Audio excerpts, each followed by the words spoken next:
Good morning, જય માતાજી બધાને। સરસ મજાનું સવાર પડી ગયું છે અને સુરજ દાદાના દર્શન કરીને મેં મારા દિવસની શરૂઆત કરી દીધી। પછી આ રાત્રે પલાળેલા મગ બાફવા મૂકવાના હતા, તો પેલું કામ એ કર્યું, કેમ કે અક્ષયને નાસ્તામાં લઈ જવાના હતા। અને પછી અત્યારના નાસ્તા માટે ચા અને રોટલી બનાવી નાખ્યા। બસ 4 રોટલી બન્યા એટલે અમે અને અક્ષય નાસ્તો કરી લીધો। ત્યાં તો નીલ પણ ઉઠી ગયો હતો। અત્યારમાં નાસ્તો તો મૂક પડ્યો, પણ પાવડરનો ડબ્બો હાથમાં આવી ગયો હતો।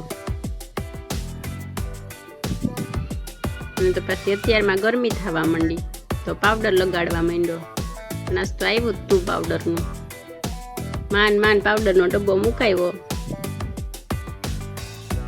વળી તો પાછો પલંગ ઉપર ચડીને કૂદકા મારવા માંડ્યો પાછો।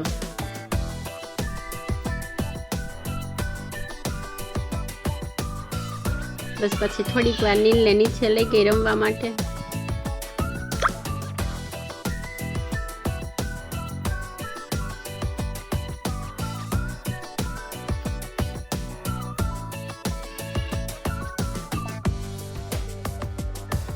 તો થોડીક વાર જ નીચે રમ્યો, પછી આવીને આવું બધું ચાલુ કર્યું। કુકરમાં હવે કઈ આમ તો સમાય નહીં, એટલે ઉપર બેસીને પછી વોકરની ગાડી કરી।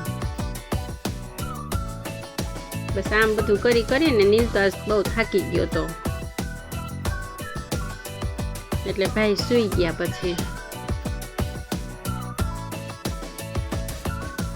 બસ એ સૂઈ ગયો તો ત્યાં મારે પછી રસોઈ કરવાની હતી, અને રસોઈમાં આજે દૂધીનું શાક બનાવવાનું હતું। તો દૂધીનું શાક બનાવી નાખ્યું, રોટલી બનાવી નાખી અને ઠંડી છાશ, અને અમે જમી લીધું।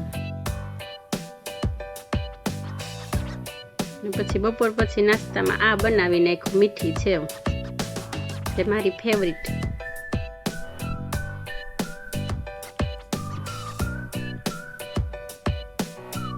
અને પછી હું ને નીલ નીકળી ગયા મંદિરે જવા માટે। જતી ટાઈમ તો એવો આગળ જાય, પણ રિટર્નમાં હાલવું ન હોય ભાઈને।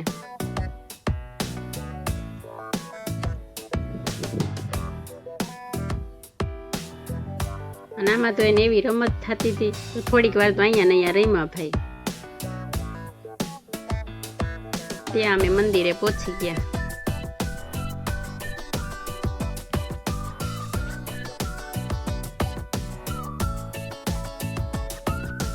મંદિરે વૃક્ષો પણ સરસ મજાના છે।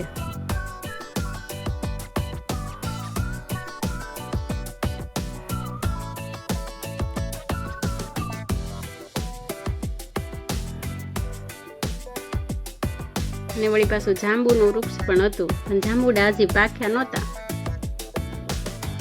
કાચા હતા। થોડા પાકેલા હતા, પણ એ તો બહુ ઉપર હતા, કઈ અંબા એમ હતા નહીં।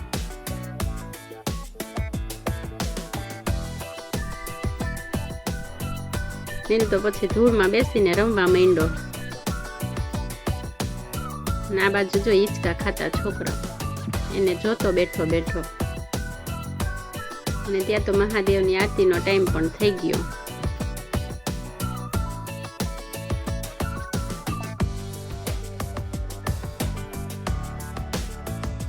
મહાદેવની આરતી લઈને પછી અમે માર્કેટ તરફ જવા નીકળી ગયા।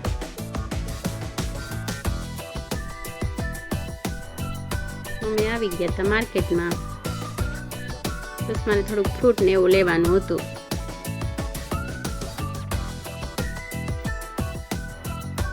બસ પછી ફટાફટ ફ્રૂટ લઈને અમે આવી ગયા ઘરે। અને ઘરે આવીને આજે મારે કઢી ખીચડી બનાવવાના હતા, સાદું ને સિમ્પલ। બની ગયા હતા કઢી ખીચડી।